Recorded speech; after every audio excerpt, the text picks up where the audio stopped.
IB 2101 orang yang salah waktu yang tepat 17.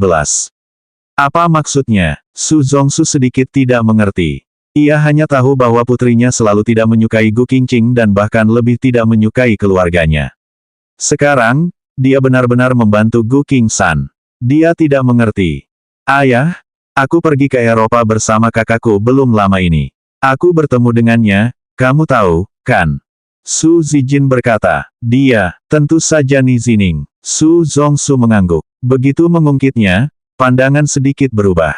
Awalnya dia mengira bahwa pergi ke rumah Ni seperti ini bisa membuat keluarga Ni sedikit lebih sopan kepadanya.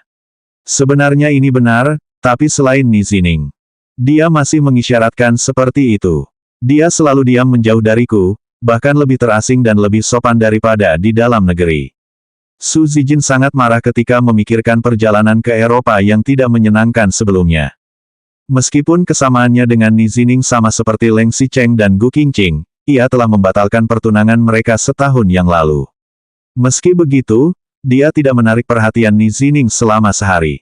Kerja sama antara keluarga Ni dan keluarga Su telah lama dibatalkan, dan bisnis domestik keluarga Ni juga telah ditekan. Belakangan, fokus perkembangan Ni Zining ke Amerika Utara, dan dia mengikutinya, dengan mudah merebut kolaboratornya dengan harga yang lebih murah. Dia pergi ke Eropa lagi. Meskipun keluarga Su tidak berkembang di Eropa, dia juga mengkhawatirkan kondisinya. Begitu dia akan berada di Eropa untuk waktu yang lama, cepat atau lambat dia akan mengungkap platform tersebut. Dia tidak ingin dia hidup dengan baik tanpa ditemani. Orang tua keluarga Ni masih sangat sopan terhadapnya, bahkan lebih rendah hati setahun yang lalu. Tapi Ni Zining masih merasa dingin, terutama setelah dia tahu bahwa Gu Qingqing juga muncul di Praha pada saat itu. Yang paling membuat marah adalah Gu Qingqing juga ada di sana. Dia hanya memiliki sikap seperti itu. Su Zijin awalnya hanya asal bicara, tapi ketika sampai di sini, dia tidak bisa menahan emosinya. Su Zongsu mengangguk. Sebenarnya, dia selalu merasa Ni Zining tidak layak untuk putrinya, tetapi putrinya tidak bisa melakukan apa-apa jika dia menyukainya. Tapi apa keseluruhannya ini untuk menyelamatkan Gu Qingsan? Tentu saja, sebenarnya, hubungan Gu Qingqing dengan keluarganya sangat buruk, dan mereka hampir memutuskan hubungan ibu dan anak. Gu Qingsan juga Gu Qingqing tidak akan menyelamatkannya. Gu Qingqing sengaja membiarkan dirinya masuk penjara. Gu Qingqing sangat berhati-hati, ia akan waspada jika orang lain yang menyerangnya, tetapi keluarganya tidak akan melakukannya. Aku hanya ingin dia dikhianati oleh orang terdekat. Tapi meski begitu, keluarga Gu belum tentu akan menyerang Gu Qingqing. Bagaimana kamu bisa yakin bahwa keluarga Gu memanfaatkan waktumu untuk berbicara, dan pada akhirnya, mereka akan mengurus semua keluarga? Bagaimanapun, jika mereka kaya, mereka tidak perlu mengambil risiko, dan mereka tidak akan mendengarkan Anda. Tidak mungkin. Su Zijin tersenyum dengan percaya diri. Tidak lama lagi masalah akan datang. Ketika Su Zijin berbicara, terdengar suara ketukan pintu yang terburu-buru. Sekelompok anak muda yang berusia sekitar 30 tahun datang dan berkata kepada Wu Waimei yang bingung. Bibi, maaf, meskipun aku tahu Qingshan sudah masuk penjara, tapi membayar kembali hutangnya adalah hal yang wajar. Dia kalah dalam balapan malam itu, jadi dia harus membayar kita 10 juta. Karena dia tidak ada, maka kamu sebagai seorang ibu pasti akan kehilangan uang. Wu Waimei tercengang. Dia tidak berpikir bahwa dia tidak hanya melarikan diri dalam keadaan mabuk dan melukai orang hari itu, tetapi juga terlibat dalam perjudian. 2102 orang yang salah waktu yang tepat 18. 10 juta, satu-satunya yang berharga di rumah sekarang adalah rumah, dan itu telah digadaikan. Uang yang dia keluarkan pada tahun ini tidak dihitung untuk konsumsi sehari-hari kecuali membeli mobil untuk anak, sisanya ada puluhan ribu yuan pakaian dan tas bermerek. Saat membelinya, harganya sangat mahal. Jika bisa menjual setengah uangnya, mana mungkin dia bisa mendapatkan 10 juta untuk membayar utangnya. Tidak mungkin palsu, kan? Melihatnya sendirian di rumah, sampai merasa mual. Palsu. Pria itu tersenyum arogan dan mengeluarkan taruhan dengan tanda tangannya. Dan sidik jari, kau ingin aku mengambil ini dan memeriksa sidik jari anakmu. Ketika Wu Waimei melihatnya, dia mengenali tulisan tangan putranya, yang memang ditandatangani olehnya. Tetapi dia juga menekankan, siapa yang tahu kalau kalian mengancamnya? Ancaman. Mengapa dia tidak mengatakan ancaman ketika dia memenangkan saudara kita? Wu Waimei ini masih percaya. Selain membeli mobil, anak itu tidak meminta sepeser pun uang dari rumah dalam beberapa bulan terakhir, mengatakan bahwa dia memiliki cara untuk menghasilkan uang, tetapi dia tidak berharap uang itu datang seperti ini. Oke, mengancam, kalau begitu kami akan mengancam kalian. Ada apa? Jangan lupa, anak Anda masih di pusat terpencil. Jika kita tidak membayar kembali uang kita, kita akan menceritakan bahwa dia melarikan diri dalam keadaan mabuk dan membiarkan dia di penjara seumur hidup. Tidak mau. Wu Waimei pasti tidak akan setuju jika putranya benar-benar masuk penjara. Lagi pula, rumahnya juga digadaikan. Rumah sebesar itu bisa dijual di Yancheng seharga 20-30 juta yuan. Petik 2. Bukankah itu sudah cukup? Bahkan membuat kita seperti menipu uang, Bibi. Pria itu menyimpan surat tunggakan itu. Wei Yai segera membayar kembali uangnya, 10 juta, dan harus membayar kembali sebelum anakmu pergi ke pengadilan. Jika tidak, tidak ada jaminan apa yang akan kami katakan di pengadilan. Petik 2. Beberapa orang pergi, Wu Waimei tidak punya tempat untuk mendapatkan uang, dan rumah itu digadaikan kepada Su Zijin. Ia segera meminta bantuan Su Zijin dengan panik, "Hua, apakah rumah itu bisa dijual?" Su Zijin menunggu teleponnya dan berpura-pura tidak tahu. Ada apa? Bukankah rumah itu sudah digadaikan? Ya, aku ingin menjualnya secepatnya. Rumah ini seharusnya bernilai 30 juta yuan. Dulu aku menggadaikan 10 juta yuan, sekarang aku masih kekurangan uang dan ingin menjualnya. Itu bisa saja. Selain pinjaman hipotek sebelumnya, mereka harus membayar biaya formalitas. Sedangkan untuk dijual, sekarang Anda juga tahu bahwa pasarnya tidak bagus, mungkin tidak mudah untuk dijual dan harus menurunkan harga.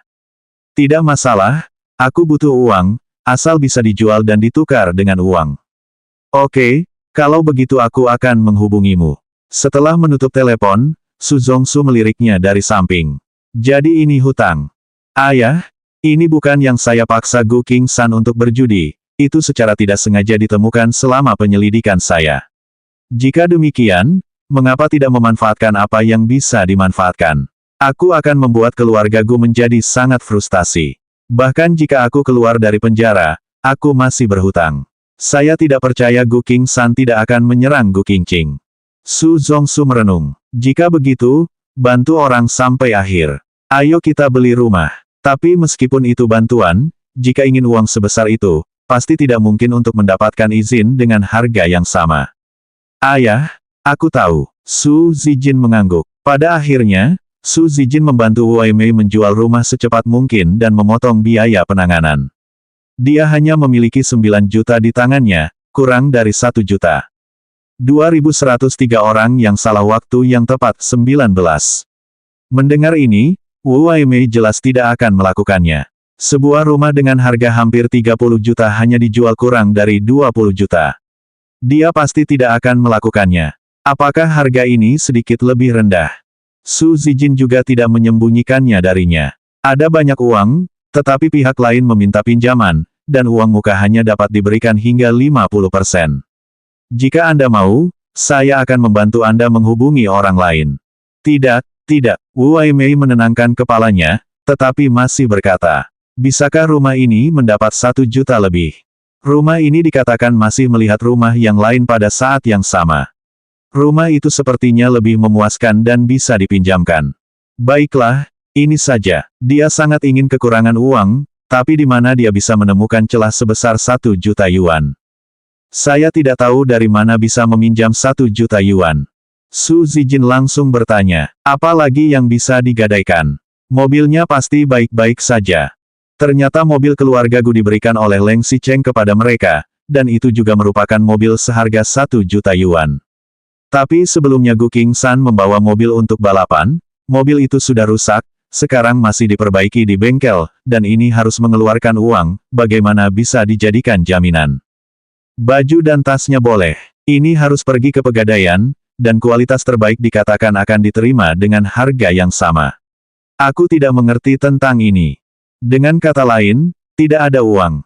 Wu Waimei panik, ia meraih Su Zijin. Hua, bisakah kamu membantu? Qingshan adalah milikmu. Su Zijin mengabaikannya dan hanya berkata, 10 juta tidak mampu, Gu Qingqing seharusnya bisa memberikannya, kan? Setidaknya, dia telah bersama kakak si Cheng begitu lama. Bahkan jika dia tidak mengambil banyak uang saat bercerai, uang sekecil itu seharusnya tidak menjadi masalah. Setidaknya kamu sudah menjaganya selama bertahun-tahun. Qingshan adalah kakaknya, jadi dia juga harus membayar. Ketika Wu Weimei menelepon, Gu Qingqing sedang berada di TV satelit Yancheng. Gu Qingqing dan yang lainnya telah diatur di ruang tunggu sebelah. Begitu ia duduk dan mengambil segelas udara, telepon Wu Weimei datang. Gu Qingqing keluar dari ruang tunggu dengan gelas air di satu tangan dan ponsel di tangan lainnya. Begitu Anda keluar, Anda bisa melihat Zhang Ying, yang sedang disiapkan oleh studio rekaman, melalui kaca transparan di luar, dan para tamu belum datang. Dia menjawab telepon. Ibu, ada apa? Gu Qingqing, sebelumnya kamu menolak begitu banyak, aku tidak ingin mengatakan apa-apa lagi, tapi kali ini, kamu harus membantu. Aku butuh 1 juta. Gu Qingqing tidak bisa berkata-kata. Aku sudah memberi izin. Aku butuh 1 juta, hanya 1 juta. 1 juta. Dia tidak punya banyak uang, bahkan jika kali ini dia menghitung gaji 24 bulan yang menjanjikan Lin Zuyi dan semua tabungannya, itu hanya sekitar 500.000 yuan. Tapi jika harus membayar 500.000 yuan, dia bisa memikirkan cara. Ada apa? Sang Xia adalah kakakmu. Dulu, dia bertaruh pada orang yang balapan, dan sekarang dia ingin berhutang. Jika dia tidak membayar, dia akan memberikan bukti yang merugikan kakakmu. Sekarang aku sudah menjual rumah ini, tidak ada uang di rumah ini, dan sisanya sudah disiapkan. Aku hampir membunuh Qingshan. Balapan masih judi. Gu Qingqing sangat marah, ia pantas masuk penjara. Aku tidak punya uang, aku juga tidak meminjam uang. Kau tak perlu menghubungiku. Aku tak punya uang. Setelah menutup telepon, dia mematikan ponselnya dan memutar kembali ke ruang tunggu. Ada suara dari luar. Tamu yang diwawancarai datang. 2104 orang yang salah waktu yang tepat 20. Jika dihitung-hitung, keduanya sudah hampir 2 bulan tidak bertemu. Gu Qingqing sama sekali tidak tahu bahwa tamu yang akan diwawancarai hari ini adalah Leng Xicheng, dan ia tidak bertanya sebelumnya. Ia hanya mendengar suara lift yang terbuka, kemudian terdengar suara langkah kaki yang berantakan. Di bawah bimbingan karyawan stasiun TV, Leng Xicheng dan rombongannya berjalan mendekat. Leng Xicheng memimpin dengan mengenakan setelan abu-abu. Apalagi jika ia melihat sekilas pada pandangan, ekspresi acuh tak acuh. Matanya yang kuning tidak berhenti di wajahnya bahkan selama 1 detik. Ada banyak orang di belakangnya. Salah satunya adalah Sekretaris Cheng. Ia jelas sedikit terkejut saat melihat Gu Qingqing. Namun, suasananya hanya 1 detik, dan matanya dengan cepat jatuh kembali ke Leng Xicheng. Zhang Ying di studio juga menunggu seseorang dan segera bangkit. Dia langsung berlari keluar dengan sepatu hak tinggi dan membuka pintu untuk menyambutnya. Petik 2. Si Cheng, kenapa kamu tidak memberitahu terlebih dahulu? Aku akan menjemputmu di bawah. Di satu sisi, dia secara alami menarik tangannya dan menempelkannya ke atas, seperti orang asing. Leng Xicheng tidak menolak, Sekretaris Cheng yang menjelaskan. Lalu lintas di luar telah ditunda. Tidak apa-apa, Zhang Ying juga berjabat tangan dengan Sekretaris Cheng, dan kemudian dia secara alami membuka pintu studio dan mengundang Leng Xicheng dan kelompoknya untuk masuk. Cold City duduk di studio, ada juga yang menyerahkan catatan buku kepadanya. Direktur eksekutif mengatakan kepadanya kira-kira pertanyaan yang mungkin ditanyakan. Leng Xicheng melihat dengan tenang dengan catatan bukunya, kurang lebih memahami alur acaranya dan mulai merekam. Lagian ini bukan adegan, pertanyaan yang enggan dijawabnya, diperkirakan pihak lain tidak berani mengeditnya. Dia mempersiapkan diri di dalam dan tidak melihat keluar. Tidak ada anak buahnya. Staf stasiun TV sudah lama terbiasa dengan adegan seperti ini, jadi tentu saja tidak akan banyak yang menonton. Gu Qingqing sudah terlambat untuk melarikan diri.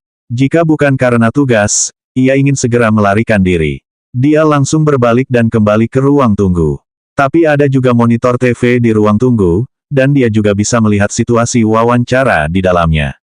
Acara bincang-bincang ini tidak akan berlangsung lama. Setelah keduanya duduk dan posisi pesawat tepat, Zhang Ying bertanya. Program ini berbeda dari kelas keuangan sebelumnya, mirip dengan wawancara emosional dan mengajukan beberapa pertanyaan pribadi.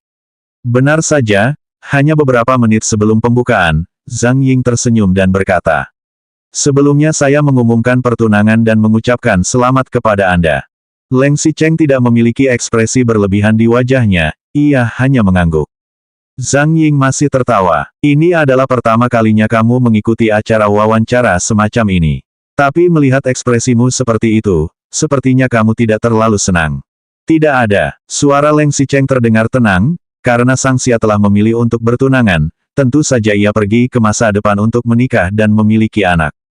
Dia sangat peduli padaku, dan orang tuaku juga menyukainya. Pernikahan adalah proses yang membutuhkan bergaul, membutuhkan persahabatan.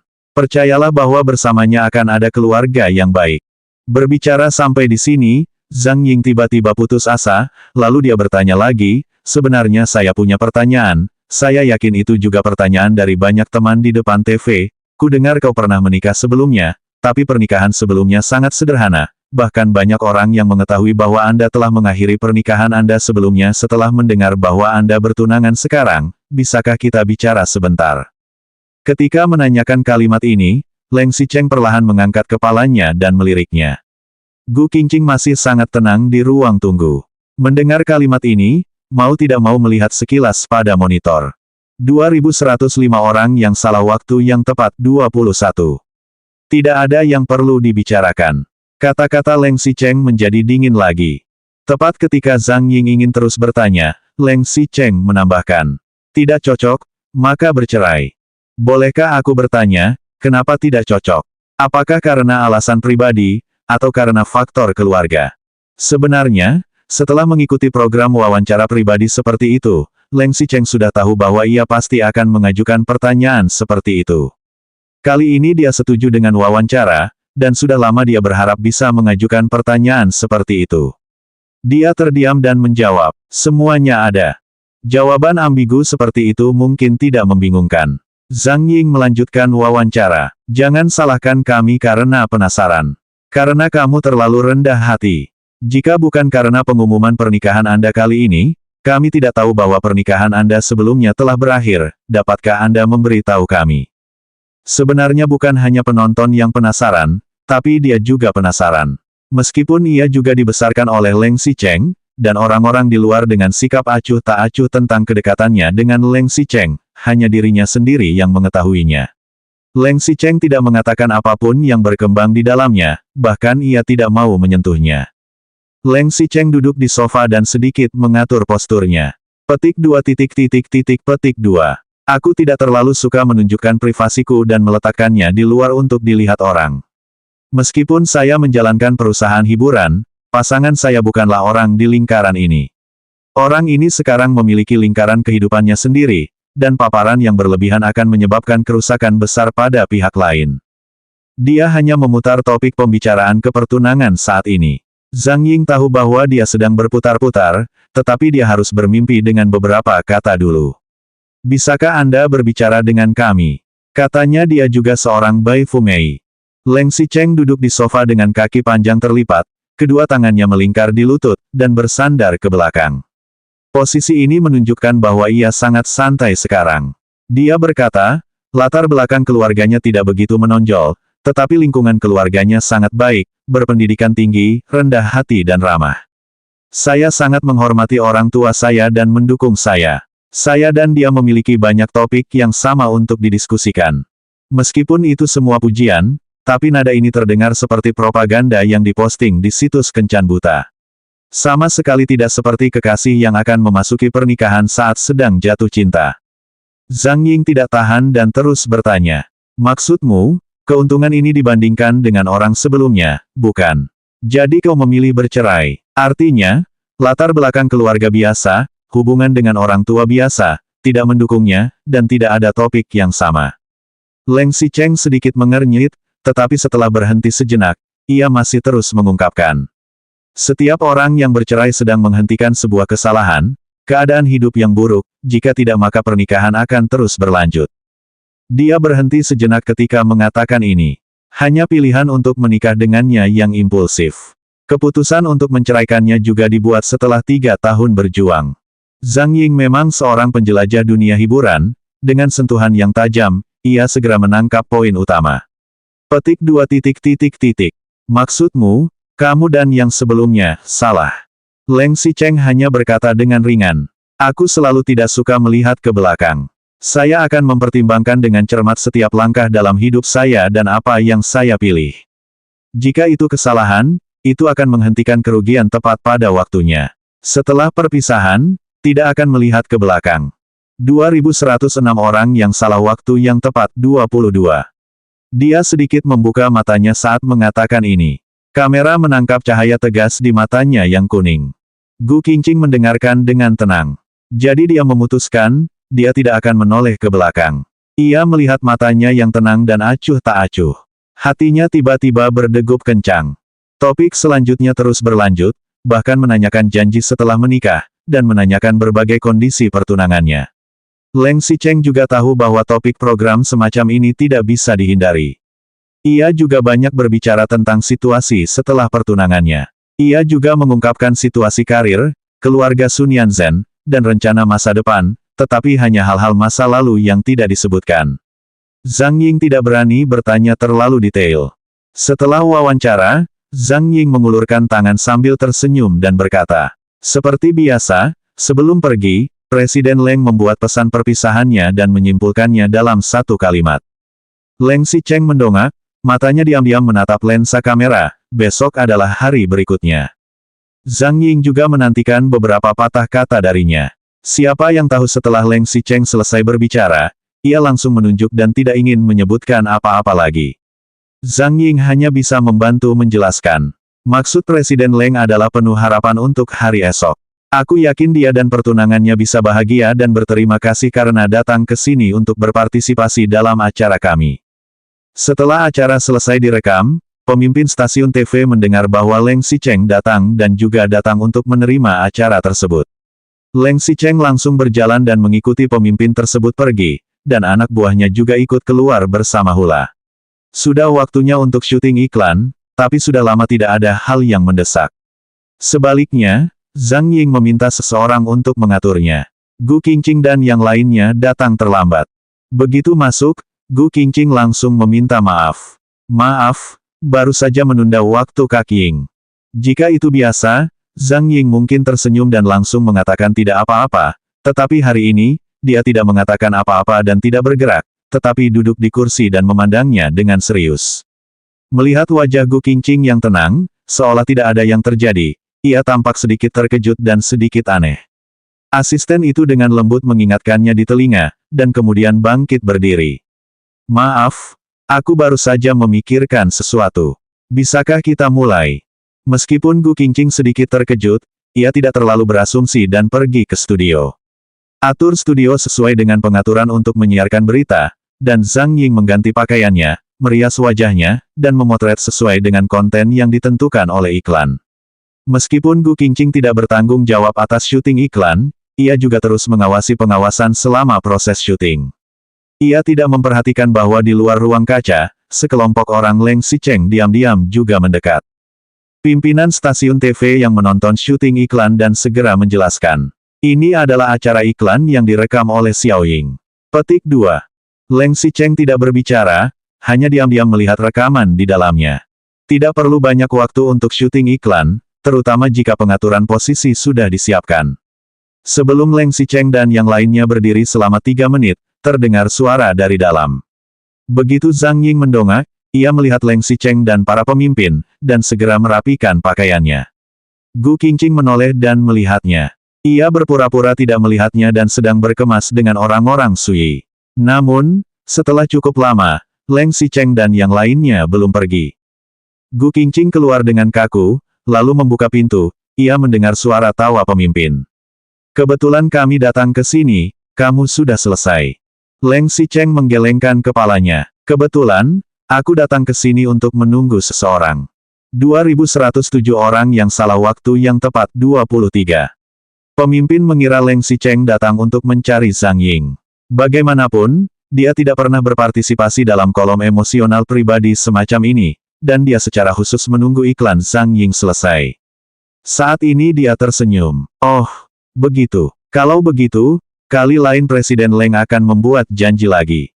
Orang-orang di stasiun TV ingin pergi, tentu saja Gu Qingqing lebih ingin pergi. Terlebih lagi, dia pikir Leng Xicheng datang ke sini untuk membicarakan sesuatu dengan Zhang Ying kali ini, dan dia tidak ingin mengganggu. Gu Qingqing berbisik kepada Zhang Ying. "Kak Ying, kami izin dulu." Sebelum Zhang Ying menjawab, dia memerintahkan kepalanya dengan rendah hati dan berencana melewati mereka di sudut. Begitu dia berbalik, suara Leng Xicheng dari belakang terdengar. "Tunggu sebentar." Gu Qingqing tidak yakin apakah itu namanya, bahkan jika itu benar, ia ingin segera pergi. Tas itu segera dijepit, dan kakinya berjalan 2 langkah. Tanpa diduga, Sekretaris Cheng langsung mengerti dan berjalan 3 atau 2 langkah untuk berdiri di depannya. Petik 2 titik titik titik. "Maaf, Tuan Leng, kami ingin berbicara denganmu." Gu Qingqing mengangkat kepalanya dan menemukan bahwa orang-orang di sekitarnya sedang mengawasi. Terutama orang-orang di stasiun TV, mereka benar-benar terkejut. Para pemimpin mengira Leng Xicheng memiliki dukungan iklan yang harus diserahkan kepada Zhang Ying. Ia secara khusus meminta orang-orang dari perusahaan periklanan untuk tinggal dan berbicara lebih banyak. Tanpa berpikir panjang, ia segera berkata sambil tersenyum. "Karena Tuan Leng sudah ada janji, maka kami tidak akan mengganggu. Xiao Ying, kalian bisa keseluruhan." Jika Zhang Ying biasa, ia pasti akan menyapa dengan hangat. Pada saat ini, dia tidak bergerak. Ia melihat Leng Xicheng dan Gu Qingqing lagi, ringkasannya sedikit, sepertinya ada yang ingin ditanyakan. Tetapi asistennya bereaksi dengan cepat dan segera menjawab. Wakil direktur itu, sutradara pergi dengan baik. Setelah diingatkan olehnya, Zhang Yingcai bereaksi dan berkata sambil tersenyum. "Wakil direktur, sutradara, kami pergi dulu." Leng Xicheng ada di sana lagi, jadi para pemimpin stasiun tidak akan mengatakan apa-apa lagi, jadi mereka akan pergi. Di sini, orang-orang Suyi juga mengetahui hubungan antara Gu Qingqing dan Leng Xicheng, dan juga memerintahkan kepala dan diam-diam mengucapkan selamat tinggal padanya. Zhang Ying segera berkata, "Aku akan ganti baju dulu dan segera kembali." Setelah mengatakan itu, ia berjalan ke ruang ganti dengan sepatu hak tinggi. Leng Xicheng juga melirik Sekretaris Cheng. Sekretaris Cheng mengerti dan diam-diam mengarahkan bawahannya untuk mundur terlebih dahulu, dan berdiri di samping dengan tenang. Di koridor hanya tersisa Gu Qingqing dan Leng Xicheng. Gu Qingqing menundukkan kepalanya, Leng Xicheng juga sedang mengawasi, tidak ada yang berbicara. Tidak lama kemudian, Zhang Ying kontraktor keluar dari ruang ganti. Dia melepas jas dan sepatu hak tinggi, mengenakan gaun yang menyegarkan, dan mengenakan baret, dan tidak mencolok. Begitu keluar, dia menutupnya ke sisi Leng Xicheng. Petik 2 titik titik titik. Sudah lama menunggu. Leng Xicheng tidak memandangnya dan hanya mengucapkan sepatah kata. "Pergi." Dia ada di depan, Zhang Ying segera menyusul. Leng Xicheng berjalan 2 langkah, Gu Qingqing di belakangnya tidak bergerak, dan ia berhenti lagi menunggunya. Gu Qingqing mendengar suara langkah kaki dan tahu bahwa ia tidak bisa bersembunyi di malam ini. Setelah ragu-ragu sejenak, ia tetap melangkah untuk mengikuti mereka, hanya untuk menjaga jarak sedikit dari Leng Xicheng. Setelah masuk lift, dia langsung turun ke tempat parkir bawah tanah. Mobil sudah berhenti di samping, tapi tidak ada yang bergerak. 3 orang itu terdiam sejenak. Zhang Ying pergi untuk membuka pintu. Begitu mereka melangkah keluar, Leng Xicheng segera berhenti. Petik 2. Kata-kata Leng Xicheng membuat kedua wanita itu meliriknya lagi. Dia menatap Zhang Ying dengan ekspresi tenang. "Turun." Kemudian, dia menatap Gu Qingqing lagi. Masuk ke dalam mobil. 2108 orang yang salah waktu yang tepat 24. Kedua orang itu tertegun lagi dan saling melirik. Leng Xicheng mengabaikannya, ia berjalan ke taksi dan membuka pintu, dan menemukan bahwa tidak ada orang di belakang yang bergerak. Setelah berpikir sejenak, dia menambahkan subjek. "Kamu turun." Kemudian dia menatap Gu Qingqing. "Kamu naik." Kali ini, ekspresi Zhang Ying akhirnya sedikit berubah. Ia juga tidak berani melanggar Leng Xicheng, tetapi ia agak aneh. "Presiden Leng." Gu Qingqing bahkan lebih tidak ingin masuk ke dalam mobil, terutama ketika ia sendirian dengan Leng Xicheng. Apalagi setelah mengetahui bahwa dia pernah menyukainya, dia bahkan tidak tahu bagaimana menghadapinya. Orang ketiga tidak bergerak. Satu-satunya hal yang berbeda adalah Leng Xicheng menatap Gu Qingqing dengan alis berkerut lebih dalam. Setelah sedikit tercengang, orang pertama yang bereaksi adalah Zhang Ying. Dia segera kembali ke wajah bulat masa lalu dan segera mengangguk. Kebetulan hari ini agensi tersebut mengatakan bahwa ada rencana film untuk saya diskusikan. Kalau begitu aku pergi dulu, kau bicara pelan-pelan. Nona Gu, sampai ketemu lagi di iklan berikutnya. Dia berjalan keluar sambil memegang ponselnya, dan dengan cepat tiba di lantai atas lift. Ketika diangkat, ding pergi, kedua orang itu masih tidak bergerak. Gu Qingqing akhirnya mengambil tindakan ketika alis Leng Xicheng semakin berkerut. Dia membuka pintu kursi belakang dan masuk sendiri. Leng Xicheng tidak mengatakan apa-apa, ia langsung membuka kursi pengemudi dan menyetir sendiri. Hanya ada mereka berdua di dalam mobil, dan Leng Xicheng secara khusus memilih mobil yang biasanya tidak dikendarainya. Selama mobil berjalan, tidak ada yang berbicara atau menyalakan lampu. Hanya lampu jalan yang akan menjaga mobil dengan tenang. Gu Qingqing sesekali mendongak dan hanya melihat seekor babi terbang kecil tergantung pada kaca spion di depan mobil. Benda ini terlihat jelas tidak digantung di kota Lengxi, dan ada bantal babi merah muda di kursi belakang mobil, yang sangat mirip dengan yang diatur oleh gadis-gadis. Seharusnya Nona Su itu. Faktanya, setelah bertemu Sun Yanzhen sekali, dia mungkin tahu bahwa meskipun dia adalah tipe orang yang terlihat lembut dan hangat, dan dia terlihat tidak ingin berebut, tetapi tidak membuat orang merasa sayang untuk perlahan-lahan menginvasi kehidupan orang lain dengan caranya sendiri. Liontin ini, bantal ini, dan bantalan duduk, semuanya tidak disengaja, tetapi selalu bersumpah. Saat dia sedang menghela nafas, mobil sudah sampai di tempat parkir. Leng Xicheng turun dulu, Gu Qingqing mengikutinya dan naik lift lagi. Gu Qingqing mengelilingi sekelilingnya. Ini adalah restoran Prancis di pusat dunia. Harganya lumayan, dan tentu saja pelanggannya tidak banyak. Leng Xicheng membawanya ke dalam sepanjang jalan, ada sebuah ruangan. Gu Qingqing sedikit ragu-ragu di pintu. Melihat Leng Xicheng sudah duduk, seorang pelayan datang untuk menyiapkan peralatan makan. Ia menatap Gu Qingqing dengan tenang, kenapa, tidak berani masuk. Dia memang tidak ingin masuk, tapi bukannya tidak berani, tapi dia tidak tahu bagaimana menghadapinya. Dia ragu-ragu sejenak, lalu berjalan masuk dan duduk di seberangnya. Gu Qingqing terus melihat pelayan itu selesai memesan makanan dengan curiga. Pelayan itu keluar dan menutup pintu. Semangat yang tadinya masih sedikit membingungkan saat menegangkan, seperti landak, menegakkan duri di sekujur tubuhnya, dan dengan waspada mengamati setiap gerakan Leng Xicheng di seberangnya. Leng Xicheng jelas juga merasakannya, ia tidak mengatakan apa-apa, hanya mengambil cangkir dan meminumnya. 2109 orang yang salah waktu yang tepat 25. Ketika masih muda, pengantar makanan masuk dan membawakan 2 hidangan pembuka. Gu Qingqing terus duduk di posisinya tanpa bergerak. Namun, Leng Xicheng yang berada di seberangnya mulai perlahan mengambil sayuran dan makan roti bawang putih dengan ekspresi tenang. Gu Qingqing mengerutkan keningnya. Ia tidak menggerakkan pisau dan garpu, melihat Leng Xicheng yang ada di seberangnya makan roti di tangannya sedikit demi sedikit, dan bahkan mengangkat kepalanya untuk melihatnya. Untuk apa kamu mencariku? Gu Qingqing tidak ingin menebak lagi, dan langsung bertanya. Leng Xicheng mengabaikannya dan terus memotong roti. Alis Gu Qingqing berkerut lebih dalam. Baru saja ia ingin berbicara, pelayan mengetuk pintu dan sup sudah disajikan. Gu Qingqing sedikit tidak sabar. Katakan saja, di sini hanya ada kita berdua.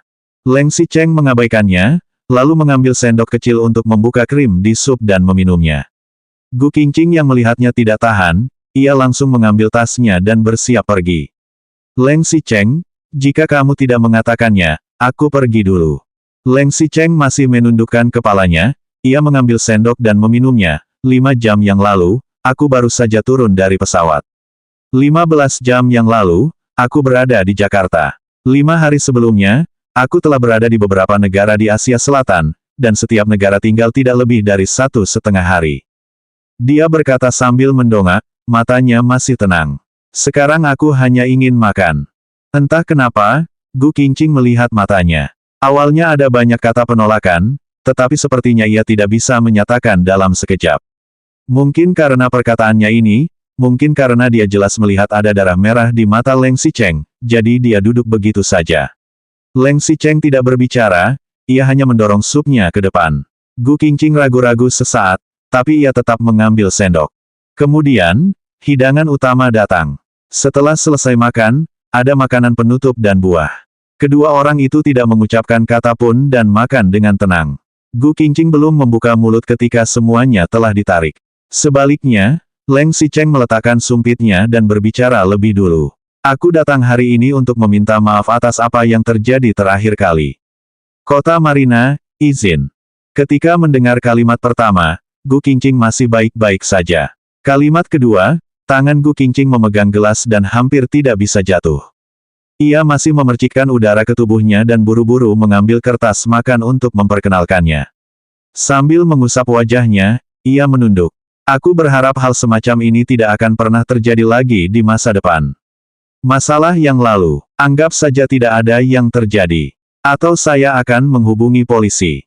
Dia berbicara dengan tegas, kemudian menjadi lemah, dan kemudian menjadi keras. Hanya saja yang tangguh terakhir jelas tidak memiliki momentum.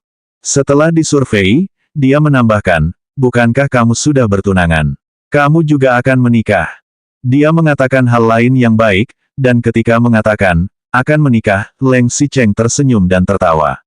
Dia tidak tahu bagaimana rasanya. Setelah cukup lama, dia tiba-tiba mendongak. Aku mendengarnya pada minggu ketika ibuku memanggilmu untuk kembali ke rumah tua. Kamu pergi ke Villa Xishan dan juga ke apartemen Qingcheng.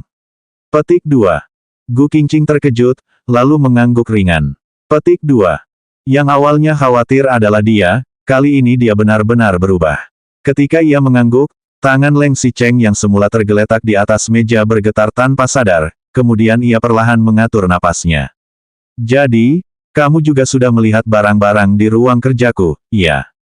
2110 orang yang salah waktu yang tepat 26. Gu Qingqing sedikit terkejut, kemudian ia mengangkat kepalanya dan melirik Leng Xicheng, lalu mengangguk perlahan. Apa ada kotak yang berisi barangku? Mendengar penjelasannya, bibir Leng Xicheng tersenyum mengejek. Jadi, dia tahu segalanya. Dia tahu bahwa dia telah mengoleksi barang-barangnya selama bertahun-tahun. Dia juga seharusnya tahu bahwa Sang Xia menyukainya, kan? Namun, melihat ke sisi yang berlawanan, dia tidak merasa menyentuh sedikit pun kecuali sedikit keraguan, karena dia tidak pernah memasukkannya ke dalam hatinya dari awal hingga akhir, dan tentu saja tidak ada sentuhan.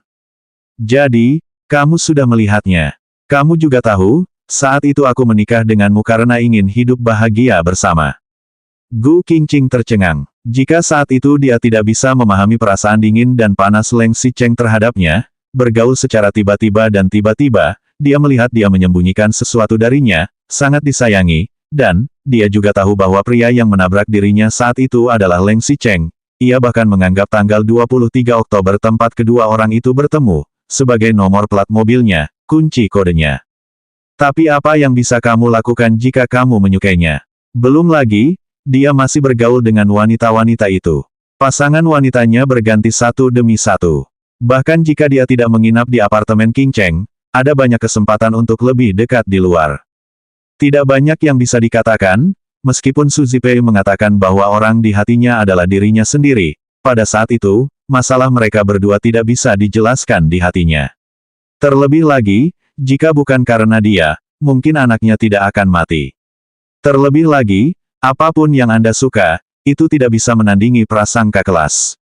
Lagi pula mereka sudah bercerai, tidak ada maksud membicarakan ini. Dia mengangguk. Yang diketahui baru saat ini masih. Dia tidak bisa terus bertanya, dia takut dia akan mengatakan pada dirinya sendiri bahwa dia tahu segalanya sejak awal. Selama bertahun-tahun, dia terus memandangnya seperti badut, menderita kesepian, tetapi dia bahkan tidak mau melakukan miniatur yang dia susun dengan cermat ini. Gu Qingqing terkejut, kemudian mendongak dan meliriknya dengan cepat, kemudian memerintahkan kepalanya lagi, terdengar suara kecil seperti nyamuk. Aku juga baru saja melihat hal-hal itu. Hati Leng Xicheng berdegup kencang, suasana hatinya sedikit kacau. Untuk sesaat, dia berpikir, apa yang harus dia lakukan jika dia ingin kembali? Apakah kamu, tapi, bukankah kamu akan menikah? Dan juga sangat puas dengan pertunangannya, tidak hanya dia puas, orang tuanya juga puas. Apa maksudnya mengatakan itu sekarang? Pada mulanya, Leng Xicheng masih sedikit menantikan apa yang akan ia katakan, namun setelah mendengarnya, hatinya perlahan-lahan tenggelam. Seperti pedang tajam yang menggantung di jantung, yang tidak terduga, tidak ada rasa sakit yang tidak terbayangkan. Mungkin lukanya sudah lama membusuk. Meski ada darah yang tersisa, tapi justru mencungkil rasa sakit terdalam. Dia tahu segalanya dan tidak peduli apapun. Dia tidak peduli ketika mereka menikah, bercerai, dan menikah lagi, dia tetap tidak peduli. Dia tidak peduli padanya, bahkan jika dia tahu bahwa dia menyukainya, dia tidak akan berubah sedikitpun. Dia sendiri yang membuat janji. Ya, aku akan menikah. Leng Xicheng mengangguk, hari ini, aku memanggilmu untuk datang ke sini untuk menghitung semua masa lalu dengan jelas. Kelak, kita akan kembali ke jembatan dan kembali ke jalan, jadi jangan ada hubungan lagi. Selanjutnya bab 2111 orang yang salah waktu yang tepat 27.